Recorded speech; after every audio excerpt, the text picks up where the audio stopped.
nobody better at overcoming the situation that you're in right now than you. You know, God chose you for this appointed time at this appointed place. You know what I mean? So I'm saying to you that you have the power, you have the capability, you have the strength to overcome what you're facing right now. Hey guys, and welcome to another video of Little Black Book.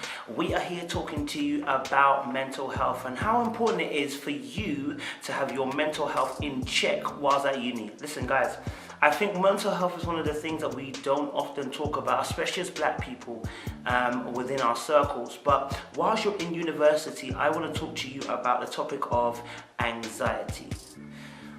Whew, take a deep breath.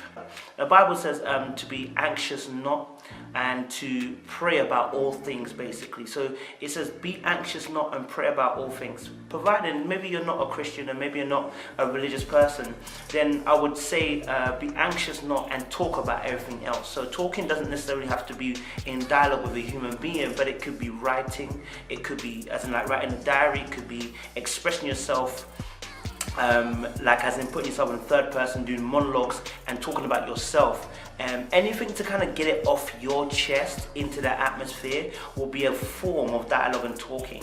And so it's very important that whilst you're at university that we tackle this issue of anxiety. So I understand. So for me, what I've understood about anxiety comes from it comes from a place of fear and stress. And so whilst you're at university, there are so many different things which could stress you out and so many things to fear. And so maybe one of the things that you're thinking about even is just moving in. Anxiety could be set straight away. As soon as you're moving in, you're thinking, who am I going to be? Are they going to like me? Are we going to get on? Are my housemates going to be cool? What am I going to have to deal with? What we said about me, etc. Like, am I going to get the degree I want to get? Like, is the course going to be the course that I want? Do you see how many questions there are to come and bring about anxiety? And what I understand about anxiety is it's about something that hasn't happened yet. And so it is not. See how many questions there are to come and bring about anxiety. And what I understand about anxiety is it's about something that hasn't happened yet. And so it is not a thing that you can brush off the side and say, you know, just be okay with it, you know, why are you so anxious about it? Look, anxiety happens to all of us. You know, you go for a job interview, you can start feeling anxious about, are they going to give me a job? Are they going to, the questions they're going to ask, can I really answer them? I mean, am I even good enough for the job? We all do get anxious. The levels in terms of anxiety can differ from each person, but it's important to understand and begin to not belittle anxiety when it comes to folks around us, okay? So, you know, one of the things I would say, listen, if you're going to university, anxiety may come your way. And like I said, there are so many different questions in terms of what could happen. And so one thing I want to advise you is stop, pause, take a deep breath, breathe in for 10 seconds. Okay, I couldn't do 10 seconds, maybe 5 seconds. 10 seconds is quite long, I didn't realize. But breathe in and then breathe out. And just do that a couple of times just to kind of set yourself up and be aware of your settings. Be in the process of now. You know, one of the things that have helped me in terms of, like I said, I have never had an anxiety attack, but I have been anxious. One of the things that kind of helped me in terms of anxiety is actually just being in the moment now. I stopped thinking about what's going to happen later on and try to focus on the now. As in, okay, cool, so you're thinking about your course right now. Maybe you're in a course that you don't like. Okay, maybe you're in a course that is like, actually you realize this is not really the course I want to do, and maybe the anxiety is not even the course, but realizing that maybe your parents have kind of pushed you towards this course and that's not the course you actually wanted to do. How do you tell your parents? Anxiety sets in, panic sets in, you're not sure, you're worried, you're antipid with anticipation that, you know, this is not going to go right for you. Right, I used the word antipid. Come and check me now.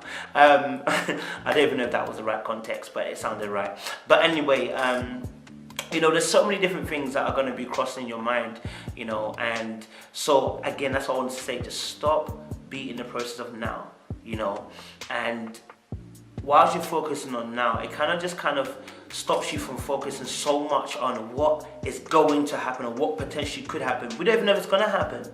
A lot of time, anxiety comes from things that we imagine to happen, but actually never happens. And so then we're anxious for what? Nothing. And so the Bible tells us to be anxious for nothing but prayerful for everything. So back to my original point was saying, your second point in terms of dealing with anxiety is to exercise your anxiety.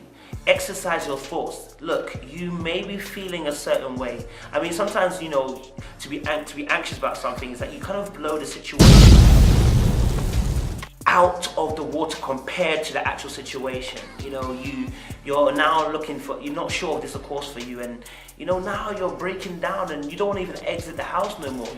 You've got to a place where you've isolated yourself, you know what I'm saying? But I'll come to that point in a second. But things like that. So I would say to you, listen, exercise anxiety. It's because we internalize a lot of things that we suffer a lot of times. Exercise it, write it out, speak it out, act it out. I go for runs. So when I go for a run, that's when I'm really thinking things out. I try to get a clearer head. I let the oxygen enter into my brain, into my body, into my brain, and just fuel my thinking. And it allows me to hash out a lot of my thoughts. And sometimes once I'm running, I'm like, actually, do you know what? That wasn't that serious.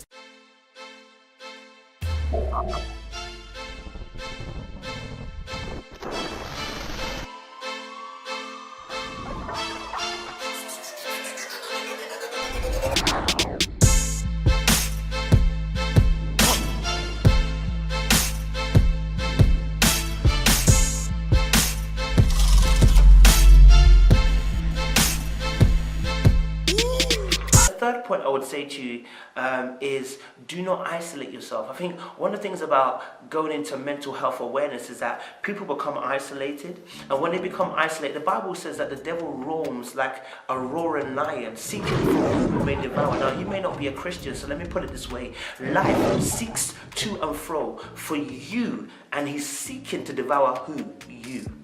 So life itself is coming after you. And it wants to devour you. You can't let life devour you. You have to take control of life. And I have to say this, you are anointed for the battle.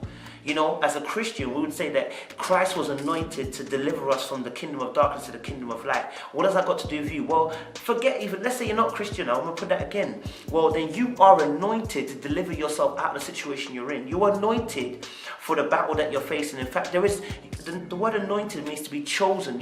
You are chosen for what you're going through right now. Yeah, you're feeling anxious, but you're chosen. So you're the only one that can overcome this situation. You have the potential, you have the caliber, you have the skills, and you have the resources to overcome what you're facing or what you're about to face. Do you see what I'm saying? So you are chosen. That's probably another point. You are chosen for what you're facing. Don't let life cripple you. You are in control. You are the master of your life.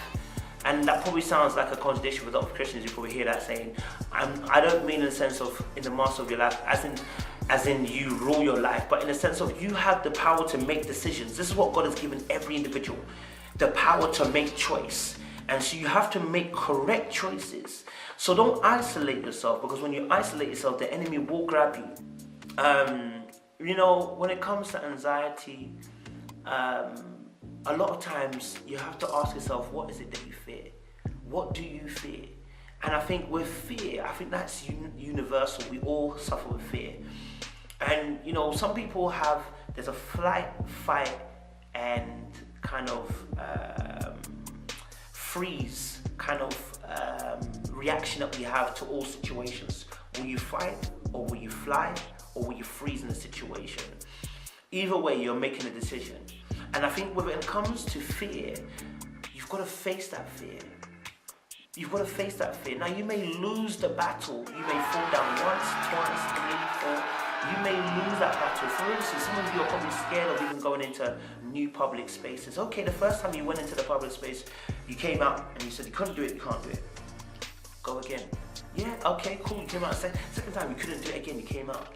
Go again. You're going to go again until you're going to get this thing. You know what I mean? And I can tell you something about anxiety and about fear that even me at work sometimes, there's certain things I don't like doing. And, I'm trying to train myself to overcome that fear. How am I doing that? By putting myself in that situation again. Okay, ask that question. Okay, you don't want to, and your brain will tell you you don't want to do that again. Then you say, I got to override that. Boom. You know what I'm saying? So having a fight response to the situation you're going through. You may fight and flee, but at least you fought to flee. You understand? But if you always flee, you've got no choice to fight. Say what? You know what I'm saying? So for me, when it comes to anxiety, when it comes to fear, the way to deal with it is to fight. And maybe potentially you flee, but at least you fought. You tried to do it. You know what I'm saying? You are more than capable at doing what you do best. You think about it now. Alright guys, I appreciate, you know what, it's a little black book. I appreciate you. Stay blessed, stay safe, baby.